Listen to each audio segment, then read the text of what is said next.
फट्टां ते फटकड़ी न लावी, नाल फकीरां अड़ी न लावी, शीशे नालों नाजुक होण दे टुट जावणगे तड़ी न लावी, कच्चे घर ते थोड़ा वसी, देखी किधरे जड़ी न लावी।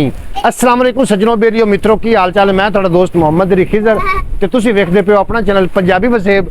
जनाब अल्हम्दुलिल्लाह बारिश हो रही है, गर्मी का कुछ जोर टुटा है। मेरा ख्याल है आल सारा दे गति तां ही आया इवें ही है ना। हाँ जी, डोई ते चिमटा के की मंगदा अल्लाह कोल नहीं मंगदा। सुन लो भाई, एक मैं आपां गल भी शामिल करनी, तुसीं व्लॉग नूं एंड तक वेख सकदे हो, इंशाअल्लाह ताला तुहानूं गल दा बड़ा मजा उसी। लेकिन बारिश आ रही है, जानवर भी खुश ने, ए जेड़े ने दरख्त भी खुश ने, इंसान भी खुश ने, और अल्लाह करीम जी साड़ियां खुशियां ने इन्होंने बरकरार रखे और जो फलस्तीन के मुसलमान हैं उन्होंने उत्ते भी अपना खास फजल और रहमत फरमावे। बारिश का ना हर जानदार दे उत्ते ना बड़ा ज्यादा असर होया है। तुसीं मुर्गी वेखदे पिओ, ये हुण बड़ी खुश खलोती अल्हम्दुलिल्लाह बारिश है।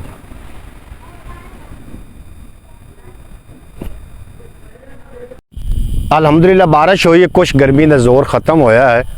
साढ़े कोल तो अल्हम्दुलिल्लाह बारिशां भी ने, इस तो इलावा ज़मीन के पानी भी चंगे ने और नहरां भी हैं। वेखो नहर भी है। उन्होंने लोगों को पूछो जिन्होंने कोल पानी कोई नहीं, बारिशां कोई नहीं ने, ज़मीन के पानी चंगे नहीं ने।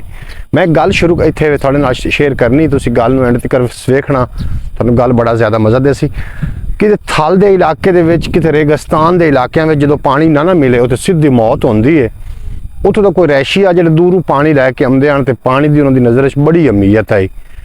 वो जो रेगिस्तान का बंदा उन्हें ज़हन सोचा कि इस तरीके करना कि बादशाह को कोई तोहफा देना, उतों कोई मैनू बादशाह नवाजेगा। उन्हें की काम किया, उनकी नज़र तो फिर पानी ही बड़ा अहमियत का हामिल है। उस बारिश का इंतज़ार किया कोई 6 महीने, साल के 2 साल।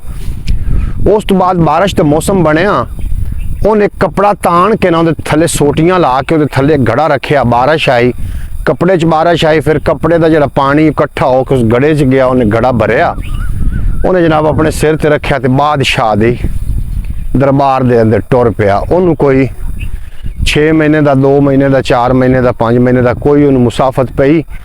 चलता गया जनाब, जो बादशाह नूं जाके वड़िया ना तो बादशाह का पुछण लग पिया भी बादशाह कित्थे रहिंदा है, वो किहड़ी जगह ते बंद है, उन्हें कित्थे दरबार लगता है।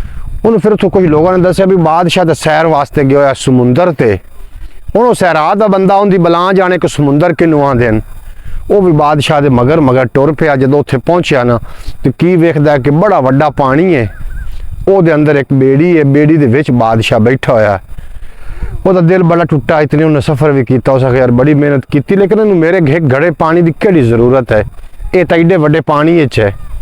उन्हें जनाब वो घड़ा मुधाया चा। ये नज़ारा बादशाह वेख रहा। जो बादशाह वेख्या कि एक की माजरा है, उस आख्या उस बंदे पकड़ के लै आओ। जनाब उस बंदे बादशाह की खिदमत पेश किया गया। उस को पूछा भी की माजरा है, तू पानी क्यों बीठिया इत्थे। उसने फिर सारी गलबात दसी कि मैं सैराह का बंदा तो सोचा है कि बादशाह की खिदमत तोहफा लैके जासा, उत्थों कोई इनाम किनाम मिल सी, लेकिन तुसी तो बड़े वड्डे पानी चो, तो मेरे पानी की की अहमियत है। बादशाह ने बड़ी गल की तरीखी। उन्हें आख्या कि लियावन वाले की नीयत नूं वेखीदा हुंदा है, उहदे तोहफे नूं नहीं वेखीदा हुंदा। उस अपने नौकरां नूं आख्या कि जिहड़ा मटका है ना, ये अशरफियां दा भर दिओ। इस वास्ते जनाब लियावन वाले की नीयत नूं वेखीदा हुंदा है, उहदे तोहफे नूं नहीं वेखीदा हुंदा। उहदा तोहफा कितना कीमती है ये वेखीदा हुंदा कि उस कितने प्यार नाल, कितने मुहब्बत नाल तोहफा लिया है। जनाब कॉमेंट बॉक्स में दस्या किहड़े इलाकों में बारिश हुई है। साडे इलाके में तो बारिश थोड़ी हुई है, लेकिन अल्हम्दुलिल्लाह गर्मी का जोर जरूर टुटा है।